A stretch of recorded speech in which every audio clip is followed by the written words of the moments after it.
Boa noite, pessoal. Sejam bem-vindos ao nosso webinar sobre a nossa nova ferramenta para regulação térmica industrial. Já está disponível no nosso site, tá?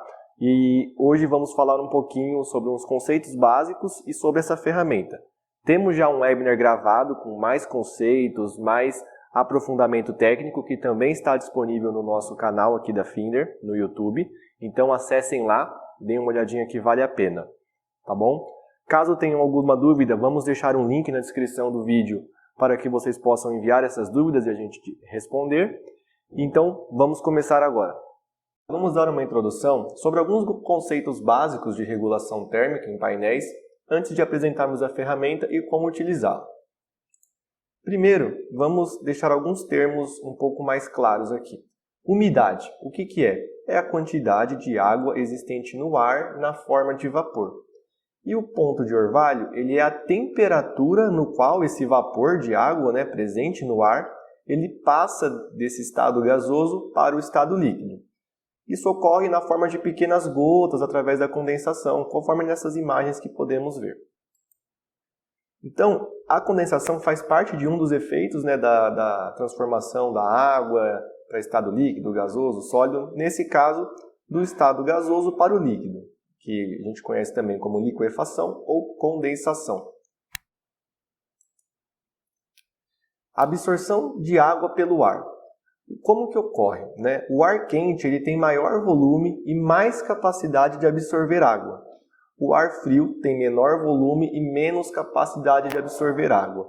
Ou seja, independente da temperatura, não é ela quem vai determinar se esse ar está ou não com bastante umidade, Se já existir uma umidade no ar, um ar quente vai estar muito mais propenso a absorver essa umidade, até pelas moléculas da água estarem mais expandidas, como aqui nas imagens, do que o líquido ou o próprio estado sólido, que seria o gelo, o cristalino.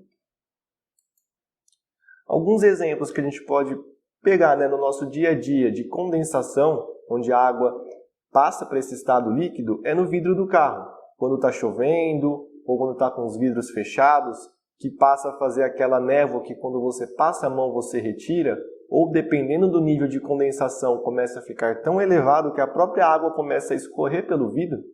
Isso ocorre por conta desse fenômeno de condensação. Existia bastante umidade ali no ar, muitas vezes dentro do carro está quente, abafado, as pessoas conversando, então é o ar quente junto com a umidade, e essa diferença que se dá no vidro do carro é com que faz que gere esse ponto de orvalho e a condensação. E o porquê que ocorre? Justamente por conta dessa diferença de temperatura. Então, quando existe algum ponto de choque, geralmente uma superfície, uma matéria, um ponto de contato, onde esse gás, essa água em forma gasosa, ela encosta numa superfície que está com uma temperatura muito diferente daquela temperatura no ambiente, e isso acaba gerando esse choque, esse ponto de orvalho, e é ali que gera essa umidade.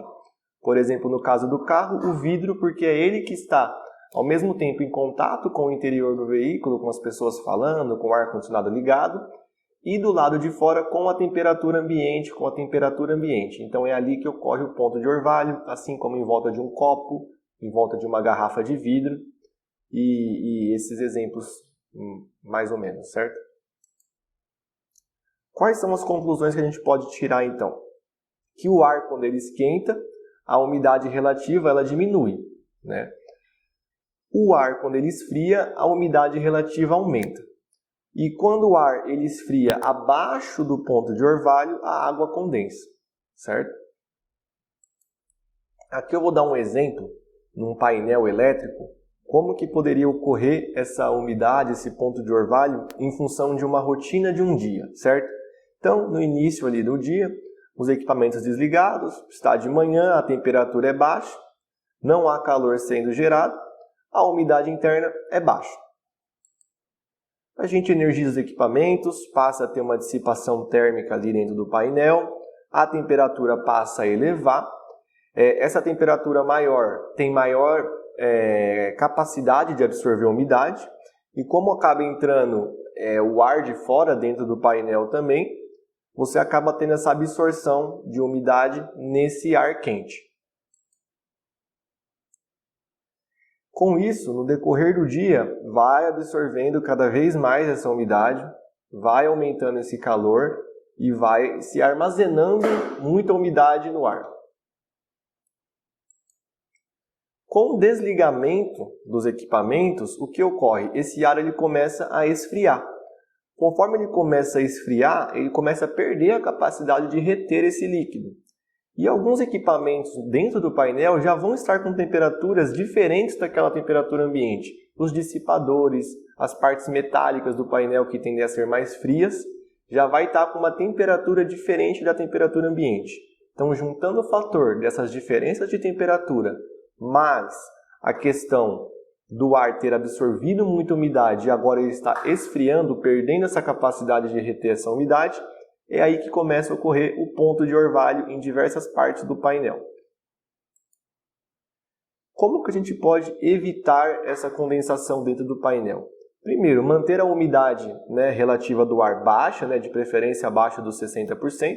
Isso é possível através de um higrostato.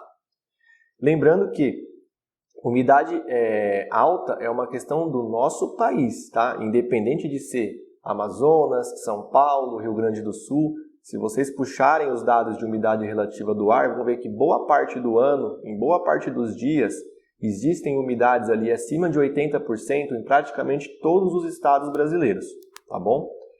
E além desse controle de umidade, também o controle de temperatura. Por quê? Não é a diferença de temperatura que gera o ponto de orvalho? Então, a gente consegue evitar também mantendo a temperatura sempre superior ao ponto de orvalho. Isso é possível detectar essa temperatura com o termostato e fazer esses controles de ventilação, aquecimento através dos ventiladores de painel e dos aquecedores de painel. Quais são os problemas causados pela umidade dentro de um painel? A corrosão, por conta desse ponto de orvalho, dessa umidade se depositar em cima de trilhas, de componentes metálicos, de dissipadores. Aqui, a gente tem também, além da corrosão, você diminui o tamanho de uma ilha, ali de uma placa, de uma PCI. Você pode gerar até um curto-circuito entre terminais de um CI, de um microprocessador. Esse curto-circuito também ele pode ser gerado de forma instantânea. A própria água ali, no seu estado já líquido, pode gerar um curto-circuito naquele momento, então já causar alguma falha imediata no produto, romper trilhas, danificar equipamentos dentro da placa ou o próprio equipamento também. Você, em caso de motores, de transformadores, você vai ter uma redução da isolação e da rigidez elétrica daqueles componentes por conta dessa umidade dentro desse painel. Então aqui, pessoal, a gente termina essa introdução. Conforme a gente já comentou, tem uma apresentação bem mais completa dentro do nosso canal da Finder já, onde a gente aborda mais detalhadamente esses conceitos e os produtos que envolvem esse controle para regulação térmica em painéis. Agora, nós vamos demonstrar a ferramenta para fazer essa especificação. No momento de especificar cada um desses equipamentos, como aquecedores de painel, ventiladores, são necessários diversos cálculos em função da potência dos equipamentos, o tamanho do painel, a forma como ele é instalado e muitos outros elementos que fazem parte ali dessa análise. Para facilitar, a Finder desenvolveu uma ferramenta, através de alguns passos simples, você consegue chegar a um produto ideal, certo? E com já acesso a catálogo, acesso a toda a documentação do produto, além de ter também uma aba para suporte, onde você pode contatar alguém aqui da Finder, já com base nesse produto ideal para você e tirar as demais dúvidas.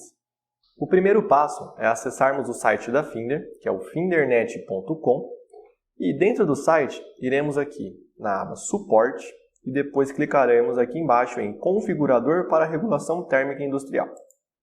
Ele vai abrir outra aba com o nosso configurador.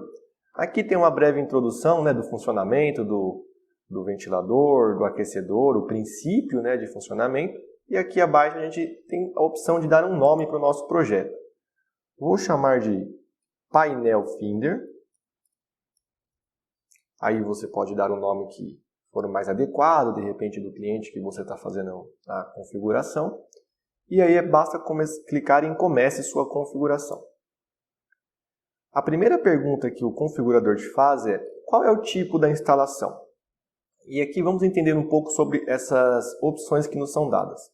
São sempre opções do painel isolado, do painel ao lado de algum outro painel e do painel centralizado, né, entre dois painéis. Quais são as principais diferenças? Nessa primeira linha, o painel, além de não estar encostado, né, numa parede, ou seja, ele tem a ventilação traseira, pode reparar que ele também tem pezinhos, né? Então, existe uma ventilação ali na parte inferior, né, uma circulação de ar na parte inferior do painel. No segunda linha de exemplo aqui, ele já é montado direto sobre o piso. Então já não se tem essa ventilação, essa refrigeração na parte inferior do painel. No outro exemplo, além dele ser sobre o piso, ele é encostado em parede. Então temos as três opções também dentro desse cenário. E por último, ele na parede, né? Então fixado na parede, porém sem estar em contato com o solo. Também com as três opções, sozinho, ao lado de um painel ou entre dois painéis. Vamos pegar esse exemplo, onde é um painel ao lado de outro. Esse em azul é o que a gente vai configurar. E ele está encostado na parede e sobre o piso direto, né? Não tem uma elevação, um pezinho. Basta eu clicar nesse tipo de configuração, ele já me solicita as dimensões desse painel. Então, vamos colocar aqui a altura 2000 milímetros, né? A altura é em milímetros, largura e profundidade. Vou colocar aqui 700 milímetros de largura e 500 milímetros de profundidade. Ele também pergunta em qual ambiente está localizado o seu painel, certo? Então, se ele é no ambiente externo ou no ambiente interno. Vamos colocar aqui que é um ambiente interno e dar um avançar na configuração. Agora ele faz algumas perguntas referente à temperatura do ambiente, a desejada no painel. Então, por exemplo, supondo que ele está dentro de um ambiente fechado, como a gente já colocou, seja por conta de ter um sistema de ar-condicionado ou até por informações meteorológicas ali da região, você vai dizer qual que é a temperatura mínima que vai existir na parte externa desse painel, onde ele está instalado, e a temperatura máxima. No nosso exemplo, vamos supor aqui 12 graus Celsius de mínima e 32 graus Celsius de máxima. E aqui a gente escolhe a temperatura desejada dentro do painel. De acordo com a EN 61439, o recomendado é 35 graus. Claro que vai ser em função do seu projeto, da sua especificação, mas em caso de dúvida, vamos usar aqui o recomendado mesmo pela ferramenta, que é 35 graus.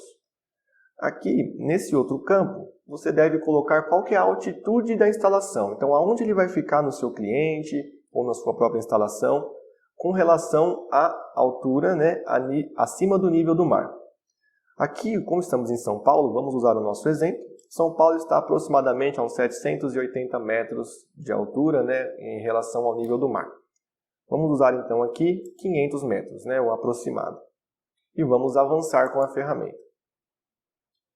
Agora, ele faz algumas perguntas mais específicas sobre a composição do painel e os produtos que vão ali dentro. Então vamos lá. Do que é feito o invólucro, né? Ao clicar aqui, ele já te dá as opções: alumínio, alumínio de parede dupla, aço inoxidável, poliéster, chapa de aço revestida e folha de aço inoxidável. Vamos usar esse exemplo aqui, folha de aço inoxidável. Aqui ele pergunta a tensão, né, dos produtos dentro do painel, qual que vai ser a tensão. Vamos usar um exemplo aqui de 230 VAC. E por último, a potência dissipada por todos os componentes utilizados na instalação. Então você vai pegar, junto com a folha de datasheet, de manual dos seus equipamentos, qual que é a potência dissipada por eles, né? E vai somar todos. Então qual que é a potência total que o seu painel está gerando ali dentro dele? Os equipamentos estão gerando. Vamos estimar aqui 100 watts de potência total, né, dissipada. O valor já é em watts. E vamos ver o resumo. Então, ó, a princípio, o que ele já me indica aqui, ó, que o meu painel vai precisar de 356 watts e de um fluxo de ar de 110 metros cúbicos por hora. Então, aqui ele dá as informações que eu preenchi para eu revisar, né, a altura, a área, que ele mesmo calcula, o coeficiente de condutividade térmica, que ele mesmo calcula também em função do material que a gente está utilizando, as temperaturas. Então, revisou tudo aqui, basta clicar em Conclua a configuração. Ele já vai te mostrar quais são os produtos ideais para o seu painel. Então aqui, ó, veja que ele está te dando as soluções em aquecimento. Então o produto ideal é esse aquecedor aqui, ó, o código 7H51-830-0400400. Clicando aqui você já tem a folha de dados desse equipamento, certo? Ó, abriu a folha de dados dele. Já o ventilador aqui, ele te dá algumas opções, não é apenas uma. Você pode escolher, por exemplo, se você quer o ventilador padrão, se você quer ele com fluxo reverso, né, ou seja, trabalhando como exaustor. Porém, ó, veja que ambos no tamanho 4, né, no fluxo de ar aqui igual, né, também. Ele também te dá a opção do filtro de exaustão, né, então independente se você vai utilizar o ventilador ou ele no modo exaustor, você tem o filtro aqui para que esse ar saia ou entre por ele. Também clicando aqui nas folhas de dados você vai ter todas as informações desses produtos.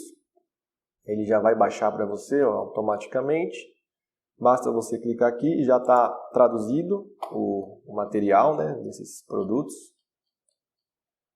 Legal.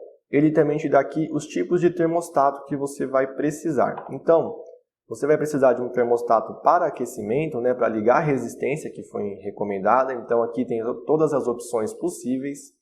Você vai precisar de um termostato também para fazer a questão da ventilação, para ligar o ventilador, desligar o ventilador. Também te dá todas as opções possíveis. E lembrando que também tem o higrostato de painel, que ele, além de conseguir fazer esse controle de ligar, desligar, né, o ventilador ou o aquecedor, ele também te dá a opção de fazer o controle em função da umidade dentro do painel. Não só a temperatura, mas também a umidade, certo?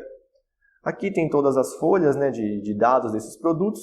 E por último, se você quiser, você pode inclusive, ó, imprimir os produtos sugeridos. Vamos clicar aqui, ó, e ver o que a ferramenta nos dá.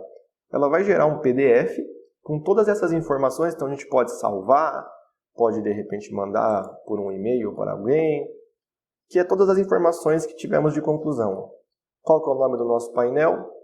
A potência solicitada por esse painel, né, os aquecedores necessários, ou o aquecedor, se um só for o suficiente, igual nesse caso. O fluxo de ar necessário, os produtos sugeridos para essas necessidades, então para ventilação tem essas opções, para aquecimento tem essa opção, para o controle, né, tem essas opções para refrigeração, essas opções para aquecimento, e o higrotermostato, que é um produto um pouco mais completo por ter a opção também da umidade, né, a faixa dele você consegue ajustar ali de até 90% de umidade. E aqui as demais informações para contato da Finder também. Então, essa é a forma de utilizar a ferramenta. Caso queira fazer uma nova configuração, basta retornar, compartilhar com alguém. E é isso. Quero agradecer a presença de todos nesse webinar, tá?